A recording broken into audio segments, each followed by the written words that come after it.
శ్రీమాత్రే నమ. వృషభ రాశి వారికి ఈ వారం ఇంచుమించుగా ఈ వారం అంతా కూడా రాశి అందే కుజగ్రహ సంచారం వల్ల వీరు ఆరోగ్యం కొరకు ఎక్కువ జాగ్రత్త తీసుకోవడం జరుగుతూ ఉంటుంది. అలాగే ఫిజికల్గా ఫిట్గా ఉండాలనే ప్రయత్నంలో చాలా వరకు సక్సెస్ అవుతుంటారు. ఏ పనైనా అతి తొందరగా పూర్తి చేయాలనే మీ ప్రయత్నం చాలా వరకు నెరవేరే అవకాశం ఉంటుంది. దీర్ఘకాలిక అనారోగ్య సమస్యలతో ఇబ్బంది పడుతున్న వాళ్ళు ఎవరైనా ఉంటే వాళ్ళకి ఏదైనా ఒక సర్జరీ లాంటిది కానీ ఏదైనా వైద్యం లాంటిది ఈ సమయంలో చేసుకోవడం వల్ల మీకున్నటువంటి ఈ ఇబ్బందులు ఏమన్నా అంటే వైద్యపరమైన ఇబ్బందులు ఏమన్నా ఉంటే అవి పరిష్కారం అయ్యే అవకాశం ఉంటుంది. ఇక కుటుంబ స్థానంలో ఉన్నటువంటి బుధుడు ఆర్థిక పరంగా కొంత ఆదాయం పెరుగుతుంది. అంటే మీ కుటుంబంలో ఎవరో ఒకరికి ఏదో ప్రభుత్వ పథకం లేదంటే వాళ్ళకి ఉద్యోగం రావడం, వాళ్ళు ఆదాయం పెరగడం వల్ల కుటుంబ పరంగా ఆదాయం పెరుగుతుంది. కుటుంబం అంతా కూడా ఈ వారం ఏదైనా ఒక పుణ్యక్షేత్రాన్ని దర్శించడం కానీ ఏదైనా ఒక వివాహ వేడుకకి అటెండ్ అవ్వడం కానీ జరిగే అవకాశం ఉంది. బట్ ఏదైనా కుటుంబంలో ఇంచుమించుగా అందరూ సంతోషంగా ఆత్మీయంగా ఉండడం జరుగుతూ ఉంటుంది. అలాగే ధనం ఆదాయం అంటే మీ యొక్క ఆదాయం పెంచుకోవడానికి కొన్ని కొత్త ఆలోచనలు కుటుంబ సభ్యులతో కలిసి చేయడం జరుగుతూ ఉంటుంది. బట్ ఏదైనా కుటుంబ విషయాల్లో ఒక శుభవార్త మీకు చాలా ఆనందాన్ని ఈ వారం కలిగించే అవకాశం ఉన్నది. ఇక ప్రధానంగా రాష్ట్రాధిపతిగా ఉన్నటువంటి శుక్రుడు చతుర్థ స్థానంలో కేతువుతో కలిసి ఉన్నాడు. అది వ్యక్తిగతంగా ఈ రాశిలో ఉన్నటువంటి స్త్రీలకి ఒక అనారోగ్యపరమైనటువంటి ఇబ్బందులు కానీ అలాగే బంధువులతో విభేదాలు కానీ వచ్చే అవకాశం ఉంది. బట్ ఏదైనా మీ వ్యక్తిగత ఆరోగ్యం కానీ లేదంటే మీ తల్లిగారి ఆరోగ్యం కానీ లేదంటే కుటుంబంలో ఏదో ఒక స్త్రీకి కొంత అనారోగ్యపరమైన పరిస్థితులు ఈ సమయంలో కనబడుతున్నాయి. అలాగే గృహ వాతావరణం కూడా చాలా ఇబ్బందికరంగా ఉంటుందన్నమాట. అంటే ఇంట్లో ఒకరికొకరికి పడకపోవడం వల్ల వచ్చిన సమస్యలు చాలా వరకు మీకు ఆందోళన కలిగించే అవకాశం ఉంటుంది. సో ఏదేమైనా ఈ విషయం ఈ వారం అంతా కూడా ఆర్థిక పరంగా విపరీతమైనటువంటి టైట్ ఏర్పడుతుంటుంది.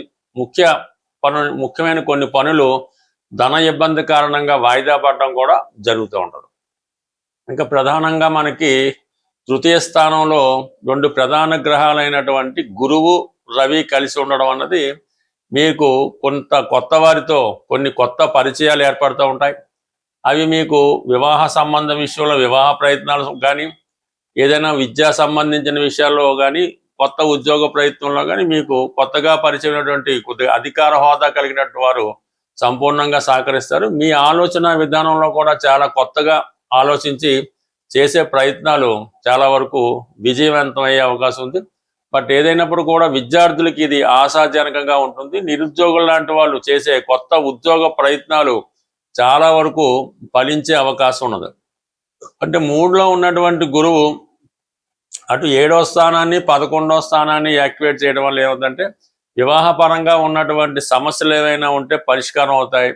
వివాహ ప్రయత్నాలు చేస్తున్న వారు ఒక నిర్ణయానికి రావడం జరుగుతుంది. వివాహం ద్వారా కొంత కొత్త లాభం కూడా ఈ సమయంలో మీకు ఏర్పడడం జరుగుతుంది. ఏదైనా ప్రయాణాలు చేస్తున్న వాళ్ళకి కొంతవరకు కొత్త పరిచయాలు ఏర్పడి వారి ద్వారా కొంత సమాచారం తెలుసుకోవడం కానీ వారి సహకారంతో కొన్ని ప్రయత్నాలు ముందుకు వెళ్ళడం కానీ జరిగే అవకాశం ఉంది. బట్ యాస్టీజ్గా మనకి ఈ వృషభ రాశి వారికి ధనస్థానంలో బుధగ్రహ సంచారం, లాభస్థానంలో శని, ఇవన్నీ కూడా ఉద్యోగపరంగా మీకు ఒక అభివృద్ధి రావడం కానీ కొత్త ఉద్యోగ ప్రయత్నాలు ఫలించడం కానీ చాలా వరకు సక్సెస్ అవుతుంది. గతంలాగే మొత్తం మీద వృషభ రాశి వారి యొక్క సక్సెస్ ఇంకా కొనసాగుతూనే ఉంది. అయితే రాష్ట్రాధిపతిగా ఉన్నటువంటి రవి, రాష్ట్రాధిపతిగా ఉన్నటువంటి శుక్రుడు కేతువుతో కలిసి ఉండడం వలన ఇంచుమించుగా మీకు ఇది ఈ ఆగస్టు 1వ తారీఖు వరకు మాత్రం కొన్ని ముఖ్యమైన ప్రయత్నాలు వాయిదా పడడం, గృహ సంబంధించిన విషయాల్లో ఈ అనుకూలత లేకపోవడంతో కొంత మానసిక అశాంతికి గురవడం జరుగుతుంది. బట్ ఏదైనా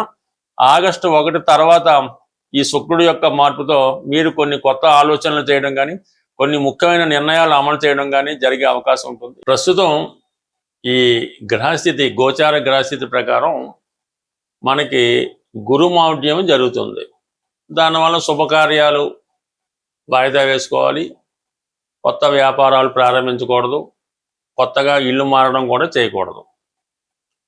అలాగే ఈ శుక్రుడు కేతువుతో కలిసి ఉండడం వల్ల ఆర్థిక పరంగా రొటేషన్ ఇబ్బంది పడడం, స్త్రీలకు అనారోగ్యం, స్త్రీలతో విరోధం, అంటే ప్రధానంగా ఈ గ్రహాలు రెండు కూడా ప్రస్తుతం ఈ గురువు శుక్రుడు కూడా ఈ కేతువు అలాగే మౌఢ్యం వల్ల మనకి సాధారణంగా మనీ రొటేషన్స్ ఆగిపోయినాయి. శుభకార్యాలు లేకపోవడం వల్ల చాలా ఇబ్బంది పడుతున్నారు. అటువంటి ఇబ్బందుల నుంచి తొలగించుకోవడానికి, జీవితంలో ఎప్పుడూ కూడా ఎటువంటి ఫైనాన్స్ ప్రాబ్లం రాకుండా ఉండాలంటే ఈ వారంలో వస్తున్నటువంటి గురు పౌర్ణిమ. ఈ గురు పౌర్ణిమ రోజు మీకు ఎవరైతే గురువు ఉన్నారో ఆ గురువుని సత్కరించడం, అంటే ఏం లేదు, వాళ్ళకి ఏదైనా మంచి బట్టలు వాళ్ళు కట్టుకొని వాడే బట్టలు లాంటివి కొని కొద్దిగా తాంబూలం దక్షిణతో పాటు వాళ్ళ పాదాలకు నమస్కరించి ఆ గురువుకి మీరు సత్కరించడం వల్ల ఈ గురువు యొక్క ఆశీస్సులు మీకు లభిస్తూ ఉంటాయి. ఏదో ప్రతి వాళ్ళకి గురువు లేకుండా ఉండరు. ఏదో విద్య నేర్పిన గురువో, వృత్తి నేర్పిన గురువో ఏదో గురువు ఉంటాడు. లేదు మీ తల్లిదండ్రులే మీ గురువుగా భావించి వాళ్ళని సత్కరించి వాళ్ళు ఆశీర్వాదం తీసుకోవడం వల్ల గురువు మీకు యాక్టివేట్ అయ్యి గురువు బలవంతుడు అవుతుంటాడు. జాతకంలో కానీ గోచారంలో కానీ గురుబలం ఉంటే అద్భుతంగా ఉంటుంది. ఇవి ఏదో కొన్ని కారణాల వల్ల ఇవి చేయలేకపోతున్నాం. శివాలయంకి దర్శించడం, అంటే దక్షిణామూర్తి అనుకుందాం, లేదు శివాలయం దర్శించి శివాలయంలో శివుడికి మరి ఏదో విధంగా అభిషేకం చేయించుకోవడం, లేదు ప్రస్తుతం దత్తాత్రేయ దేవాలయం, సాయిబాబా వారి దేవాలయం, రాఘవేంద్ర స్వామి వారి దేవాలయం, సో ఏదో ఒక ఈ గురువులకు సంబంధించిన దేవాలయం దర్శించి విధానంగా ఈ పాద పూజ వాళ్ళకి పూజ చేయించుకోవడం, ఇవన్నీ మనకు కాదు. చక్కగా గోశాలకు వెళ్ళడం, గోపూజ చేయించుకోవడం, లేదు గోవు చుట్టూ 3 సార్లు ప్రదక్షిణ చేసి గోవుకి నమస్కరించుకొని గోవుకి ఇష్టమైనటువంటి శనగలు గోవుకి తినిపించడం, లేదంటే 3 పసుపు రంగు అరటిపళ్ళు పెట్టడం, ఈ విధంగా ఈ గురు పౌర్ణమి రోజు చేసుకోవడం వల్ల గురువు యొక్క అనుగ్రహం తప్పకుండా లభిస్తుంది. అదే శుక్రగ్రహ అనుగ్రహం కూడా కావాలంటే పౌర్ణమి రోజు ఈ సాయంకాలం పూట ఈ వెన్నెల వచ్చిన తర్వాత ఏదైనా అమ్మవారి ఆలయంలో లక్ష్మీ స్తోత్రం కానీ, కనకదార స్తోత్రం కానీ, లలితా సహస్రనామం కానీ పారాయణ చేసి అమ్మవారికి ఇంట్లో అయినా సరే పాయసం నైవేద్యంగా పెట్టి అది మీ కుటుంబ సభ్యులు ఆహారంగా తీసుకోవడం వల్ల ఈ పౌర్ణమి రోజు నియమంగా ఉండడం వల్ల కంపల్సరీగా మీకు ఈ జాతకంలో ఉన్నటువంటి శుక్రదోషం కానీ గురుదోషం కానీ తొలగిపోయి గోచార రీత్యా కూడా మంచి ఫలితాన్ని ఇవ్వడంలో చాలా వరకు కీర్తి లభిస్తూ ఉంటుంది. సాధ్యమైనంత వరకు ప్రతి ఒక్కరు కూడా వాళ్ళ స్థాయిని బట్టి ఆవు దూడ, అది వెండితోనైనా మట్టితోనైనా మీ దగ్గర పెట్టుకోవడం అన్నది మంచిది. చిన్న వెండితో చేయనటువంటి ఆవు దూడ బొమ్మ లాంటిది వ్యాపారస్తులు తమ క్యాష్ బాక్స్లో పెట్టుకున్నా, లేదంటే ఈ గృహస్థులు వాళ్ళు క్యాష్ బీరువాలో పెట్టుకున్నా కూడా నిత్యం ఆ సంపద మీకు పొందే అవకాశం ఉంటుంది. స్వస్తి. ప్రస్తుతం ఈ గ్రహస్థితి, గోచార గ్రహస్థితి ప్రకారం మనకి గురుమౌఢ్యం జరుగుతుంది. దానివల్ల శుభకార్యాలు వాయిదా వేసుకోవాలి, కొత్త వ్యాపారాలు ప్రారంభించకూడదు, కొత్తగా ఇల్లు మారడం కూడా చేయకూడదు.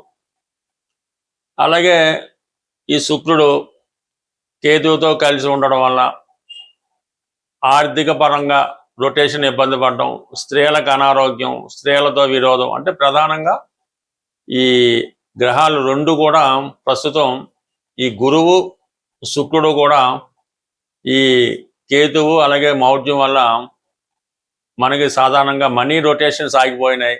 శుభకార్యాలు లేకపోవడం వల్ల చాలా ఇబ్బంది పడుతున్నారు. అటువంటి ఇబ్బందుల నుంచి తొలగించుకోవడానికి, జీవితంలో ఎప్పుడూ కూడా ఎటువంటి ఫైనాన్స్ ప్రాబ్లం రాకుండా ఉండాలంటే ఈ వారంలో వస్తున్నటువంటి గురు పౌర్ణిమ. ఈ గురు పౌర్ణిమ రోజు మీకు ఎవరైతే గురువు ఉన్నారో ఆ గురువుని సత్కరించడం, అంటే ఏం లేదు, వాళ్ళకి ఏదైనా మంచి బట్టలు వాళ్ళు కట్టుకొని వాడే బట్టలు లాంటివి కొని కొద్దిగా తాంబూలం దక్షిణతో పాటు వాళ్ళ పాదాలకు నమస్కరించి ఆ గురువుకి మీరు సత్కరించడం వల్ల ఈ గురువు యొక్క ఆశీస్సులు మీకు లభిస్తూ ఉంటాయి. ఏదో ప్రతి వాళ్ళకి గురువు లేకుండా ఉండరు. ఏదో విద్య నేర్పిన గురువో, వృత్తి నేర్పిన గురువో, ఏదో గురువు ఉంటాడు. లేదు మీ తల్లిదండ్రులే మీ గురువుగా భావించి వాళ్ళని సత్కరించి వాళ్ళు ఆశీర్వాదం తీసుకోవడం వల్ల గురువు మీకు యాక్టివేట్ అయ్యి గురువు బలవంతుడు అవుతుంటాడు. జాతకంలో కానీ గోచారంలో కానీ గురుబలం ఉంటే అద్భుతంగా ఉంటుంది. ఇవి ఏదో కొన్ని కారణాల వల్ల ఇవి చేయలేకపోతున్నాం. శివాలయంకి దర్శించడం అంటే దక్షిణామూర్తి అనుకుందాం, లేదు శివాలయం దర్శించి శివాలయంలో శివుడికి మరి ఏదో విధంగా అభిషేకం చేయించుకోవడం, లేదు ప్రస్తుతం దత్తాత్రేయ దేవాలయం, సాయిబాబా వారి దేవాలయం, రాఘవేంద్ర స్వామి వారి దేవాలయం, సో ఏదో ఒక ఈ గురువులకు సంబంధించిన దేవాలయం దర్శించి విధ విధానంగా ఈ పాద పూజ వాళ్ళకి పూజ చేయించుకోవడం, ఇవన్నీ మనకు కాదు.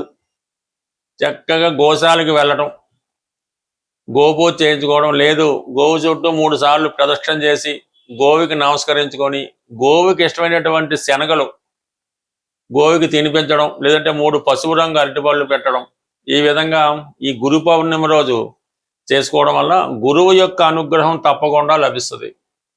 అదే శుక్రగ్రహ అనుగ్రహం కూడా కావాలంటే పౌర్ణమి రోజు ఈ సాయంకాలం పూట ఈ వెన్నెల వచ్చిన తర్వాత ఏదైనా అమ్మవారి ఆలయంలో లక్ష్మీ స్తోత్రం కానీ, కనకదార స్తోత్రం కానీ, లలితా సహస్రనామం కానీ పారాయణ చేసి అమ్మవారికి ఇంట్లో అయినా సరే పాయసం నైవేద్యంగా పెట్టి అది మీ కుటుంబ సభ్యులు ఆహారంగా తీసుకోవడం వల్ల ఈ పౌర్ణమి రోజు నియమంగా ఉండడం వల్ల కంపల్సరీగా మీకు ఈ జాతకంలో ఉన్నటువంటి శుక్రదోషం కానీ గురుదోషం కానీ తొలగిపోయి గోచార రీత్యా కూడా మంచి ఫలితాన్ని ఇవ్వడంలో చాలా వరకు కీర్తి లభిస్తూ ఉంటుంది.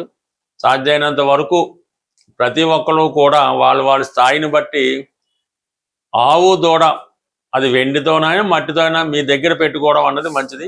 చిన్న వెండితో చేయనటువంటి ఆవు దూడ బొమ్మ లాంటిది వ్యాపారస్తులు తమ క్యాష్ బాక్స్లో పెట్టుకున్న, లేదంటే ఈ గృహస్థులు వాళ్ళు క్యాష్ బీరువాలో పెట్టుకున్నా కూడా నిత్యం ఆ సంపద మీకు పొందే అవకాశం ఉంటుంది. స్వస్తి.